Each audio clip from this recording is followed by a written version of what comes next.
Hello বন্ধুরা, আসসালামু আলাইকুম। কেমন আছো সবাই? আশা করছি সবাই অনেক ভালো আছো। তোমাদের দেওয়ায় আলহামদুলিল্লাহ আমিও ভালো আছি। একই গাছে দু রকম ফুল দেখতে কিন্তু অনেক ভালো লাগছে, এই জন্য ভাবলাম একটু ভিডিও করি। আর এই তো প্রাকৃতিক দৃশ্য, অনেক সুন্দর দৃশ্য। আর প্রথমে দেখেছো আমি পাট শুকানোর জন্য পাট নেড়ে দিচ্ছি, আর এখন কিন্তু আমি সেটাই করছি। এই দেখো, পাট কিন্তু নদী থেকে নিয়ে চলে এসেছে, এখন কিন্তু আমি পাটটা নেড়ে দেবো।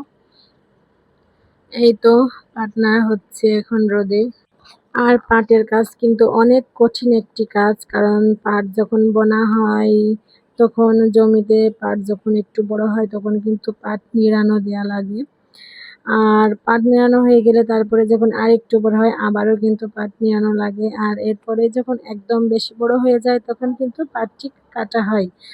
আর পাট কাটার পরে কিন্তু তারপরেও কিন্তু খাটনি যায় না। এরপরে পাটটা নদীতে বা পুকুরে যার যেরকম সুবিধা আছে সেরকম জায়গায় জাগ বসাতে হয়। আর পাটটা ভালোভাবে পচে গেলে, মানে জাগটা এসে গেলে, তখন কিন্তু আবার সেই পাটের খড়ি থেকে পাট আলাদা করে নিতে হয়। মানে এটা আমাদের এলাকায় বলে পাট ধোয়া বা পাট সেগানো বলে। এই তো পাট সেগানো হয়ে গেছে, ধোয়া হয়ে গেছে, এখন পাট নদী থেকে বাড়ি নিয়ে আসছে আর আমি রোদে দিয়ে দিচ্ছি। আর পাট আমি সবগুলো, আর এই পাট দেওয়ার পরে বাড়ি এসে দেখি আমার বাড়ির অবস্থা একদমই নাজেহাল, কারণ পেয়ারা গাছ থেকে অনেক পাকা পাকা পেয়ারা পড়ছে আর পচে যাচ্ছে। আমার রান্নাঘরের চালের উপর অনেক পেয়ারা পচা, এই জন্য দুটো ছেলেকে আমি উঠিয়ে দিয়েছি পেয়ারা পাড়ার জন্য আর আমার চালটা পরিষ্কার করে নেওয়ার জন্য। আর ভাবলাম যে ডাল দুটো কেটে দিই, কারণ চালের উপরে ডাল থাকলে আবারও পেয়ারা পড়বে আর বারবার তো আমি ওদেরকে পাবো না। এই জন্য পেয়ারা গাছের ডাল দুটো আমি কেটে দিতে বলেছি ওদেরকে, তাও দিচ্ছে। এই তো ডাল কাটা হয়ে গেছে। তারপরে আমি ওইখানে উঠানটা অনেক সুন্দর করে পরিষ্কার করে চলে আসলাম রান্না করতে, কারণ বিকাল হয়ে গেছে একদম। আজকে আমার মেয়েরা খাবে লুচি আর ডাউল। আর লুচি ডাউল বানানোর জন্য আমি প্রথমেই এই তো মরিচগুলো কেটে নিচ্ছি, কারণ আজকে পাঁচফোড়নের ডাউল রান্না করব। পাঁচফোড়নের ডাউলে কিন্তু রসুন পেঁয়াজ যায় না। আমি কিন্তু এর আগেও রান্না করেছি রসুন পেঁয়াজ দিয়ে, তবে আজকে ভাবলাম হিন্দুদের মতো রান্না করব, কারণ পাঁচফোড়নের ডাউলে নাকি রসুন পেঁয়াজ দিলে সেমন ভালো লাগে না, এই জন্য আমি রান্না করে নিচ্ছি। আর আমি এই মরিচটা কেটে ভালোভাবে লুচি বানানোর জন্য ডোটা তৈরি করে নেব। এই তো আমার সবগুলো মরিচ কাটা হয়ে গেছে। আর বুটের ডাউলে কিন্তু একটু মরিচ বেশি লাগে, না হলে কিন্তু মিষ্টি মিষ্টি লাগে, ভালো লাগে না। এরপরে আমি এই তো রাহুল আটা, এটা নিয়ে এসেছি আমাদের রাহুল আটা। এই রাহুল আটা দিয়ে আজকে আমি লুচিটা করব। আর এর আগে কিন্তু আমি রাহুল আটা কোনোদিন, মানে লুচি বলেন রুটি বলেন, আমি কোনো কিছুই বানাইনি। তবে আজকে ট্রাই করে দেখছি কেমন হয়। আর লুচি বানানোর জন্য প্রথমে লবণ আর একটু চিনি ছিল, চিনিও দিয়ে দিলাম। আর চিনি কিন্তু লুচিতে দেওয়া লাগে, না হলে নাকি ভালো হয় না। আর হিন্দুদের কাছ থেকেই কিন্তু আমি শুনে শুনে এসে বানাচ্ছি। এর আগেও কিন্তু আমি কয়েকবার বানিয়েছি, খুব ভালো লুচি বানাতে মানে পেরেছি, কিন্তু আজকে লুচিটা না আমার ফুলে ওঠেনি।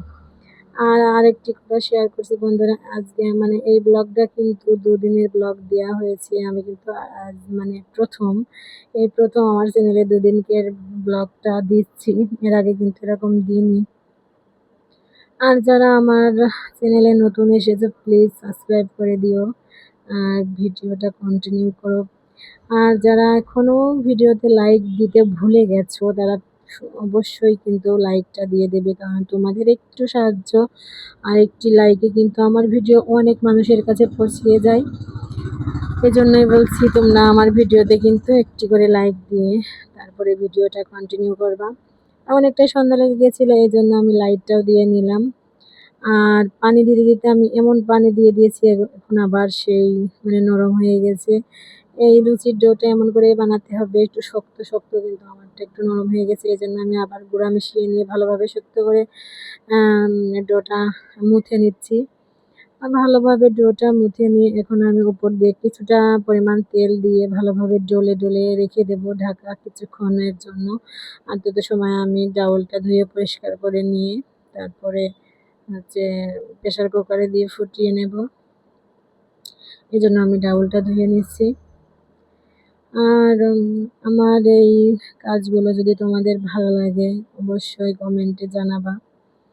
আসলে আমি সারাদিন যা করি তাই কিন্তু তোমাদের সাথে শেয়ার করি।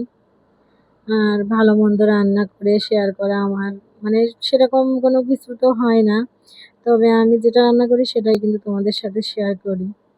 এই তো আমি প্রেসার কুকারে ডাউলগুলো সুন্দর করে দিয়ে দিলাম, সবগুলো ডাউলই। প্রেসার কুকারে ডাউল দিয়ে তেল, লবণ, তেজপাতা সব মানে হলুদ সব কিছু দিয়ে আমি ভালোভাবে খুন্তি দিয়ে নেড়ে চেড়ে দিয়ে দিলাম চুলায়। আমি সবসময় ডাউল কিন্তু গ্যাসেই ফুটাই, কিন্তু আজকে ভাবলাম চুলার উপরে তো থাকবো, আজকে না হয় চুলাই ফুটাই। এই জন্য আমি এই তো পাট করে দিয়ে আগুনটা দিয়ে দিচ্ছি চুলার ভিতরে।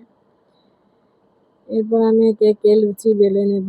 আর ডাউল কিন্তু ওই পাশে দিয়ে দিয়েছি, আর এদিকে লুচি ভেজে নিচ্ছি। লুচি কিন্তু অনেকটা ফুলে উঠছে না, সেমন একটা ভালো হচ্ছে না, কিন্তু আপনাদের সাথে শেয়ার করলাম এরকম পরে কিন্তু অনেক সুন্দর ফুলে ফুলে উঠেছে লুচিগুলো আমার। এই তো একে একে লুচিগুলো ভেজে নিচ্ছি। আর আজকের রাতের ভিডিওটা এই পর্যন্তই আপনাদের সাথে শেয়ার করলাম।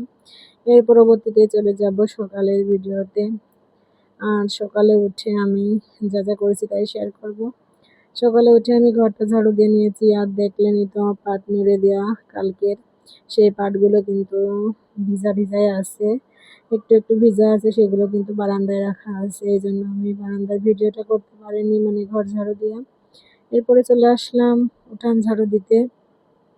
আর এখন বর্ষাকাল, এই জন্য এরকম বস্তা পেতে পেতে দেয় আমাদের উঠানে, কারণ ওই টিনের উপর থেকে যে পানি পড়ে সেইখানে কিন্তু গর্ত হয়ে যায়, এর জন্য কিন্তু আমার শাশুড়ি বস্তা পেতে দিয়েছে। আর এখন আমি উঠানটাও ঝাড়ু দিয়ে নিচ্ছি ভালোভাবে। আর ক্যামেরাটা কিন্তু আমার মেয়ে ধরেছে, এই জন্য এরকম কাঁপছে। ট্রাইপডে ক্যামেরা দিয়ে এরকম করে দিলে আমার কিন্তু অনেক দেরি হয়ে যায় ভিডিও করতে, আর অনেকটাই বেলা হয়ে যায়, এই জন্য আমি মেয়েকে দিয়েছি ধরার জন্য। আর এখন আমি আপনাদের শুধু উঠান ঝাড়ু দিয়ে দেখাই, কিন্তু আশেপাশে কিন্তু অনেক দূর আমার ঝাড়ু দেওয়া লাগে। এই এই তো অনেক দূর আমি ঝাড় দিয়ে দিলাম।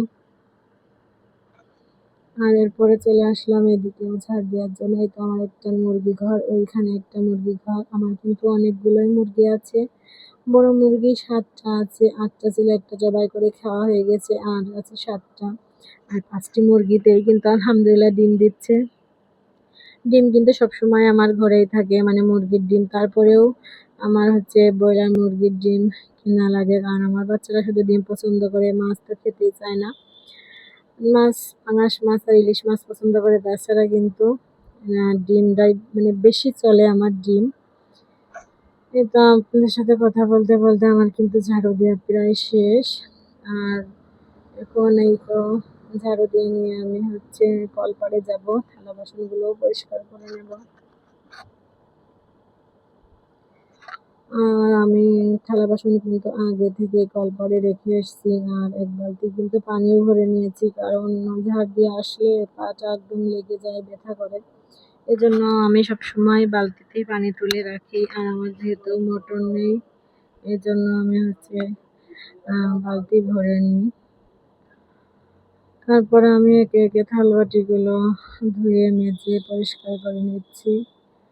এই থালা বাটিগুলো পরিষ্কার করে তারপরে হাঁড়ি কড়াইগুলো আমি মেজে ধুয়ে নেব।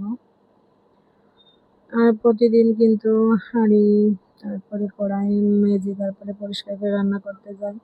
আর কড়াইটাতে আমার ভাজি লেগে যাচ্ছে, এই জন্য আমি ভাবতেছি কড়াই আর ভালোভাবে পরিষ্কার করবো না, মানে সাদা করবো না একদম। আমার কড়াইটা কিন্তু একদম নতুনের মতো সাদা করে রাখতাম, কিন্তু মাছ, ডিম, তারপরে যে কোনো ভাজি করতে গেলেই লেগে যাচ্ছে। এই জন্য সবাই বলছে তুমি বেশি সাদা করে রাখো, এই জন্য তোমার কড়াই এরকম হয়ে যাচ্ছে। এই জন্য ভাবতেছি যে একদম কালো করবো না, কিন্তু একদম সাদা করেও রাখবো না। তারপরে কালকে রাতে যে প্রেসার কুকারে ডাউল রান্না করা হয়েছিল, সেই ডাউলটা আমি মানে সেই প্রেসার কুকারটা আমি এখন মেজে নিচ্ছি। আর প্রেসার কুকারের পিছনের কালিটা কিন্তু সবসময় আমি মেজে পরিষ্কার করে রাখি, কারণ আমি কিন্তু দেশেই ডাউল ফুটাই। তারপরেও মানে 2-1 দিন যদি চুলায় ফুটাই, তখন কিন্তু আমি কালিটা পরিষ্কার করে রাখি। এই তো ভালোভাবে পরিষ্কার করে আমি এখন রান্নার কাজে চলে যাব। আর আজকে একদম সিম্পল রান্না করব বন্ধুরা, একদমই সিম্পলভাবে ডিম ভেজে রান্না করে নেব। এই তো কাঁচা কলা দিয়ে ডিম ভেজে রান্না করব। আসলে আমি চেষ্টা করেছিলাম যে পাটিসাপটা করে ডিমটা ভাজি করব, কিন্তু তেলের পরিমাণ একটু বেশি পড়াতে ডিমটা ওরকম করে ভাজি করা হলো না। এই জন্য আমি এভাবে ভাজি করে নিচ্ছি। ডিম ভেজে রান্না করে আমার ভালো লাগে না খেতে। আমি কিন্তু সবসময় ডিম সেদ্ধ করে রান্না করি, কিন্তু আজকে ভাবলাম একটু অন্যরকম করে রান্না করা যাক। এই তো ডিম ভাজি করে আমি রান্না করে নিচ্ছি।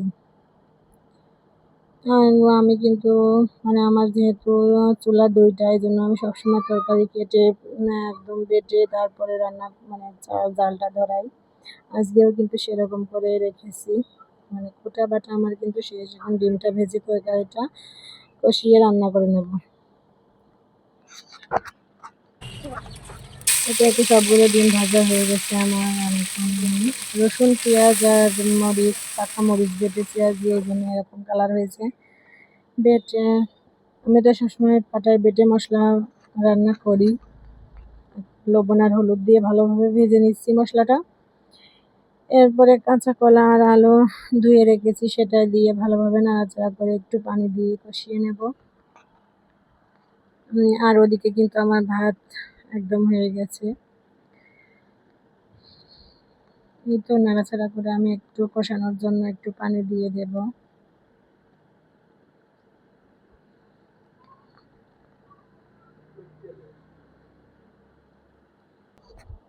তো কষানোর জন্য পানিটা দিয়ে দিয়েছি।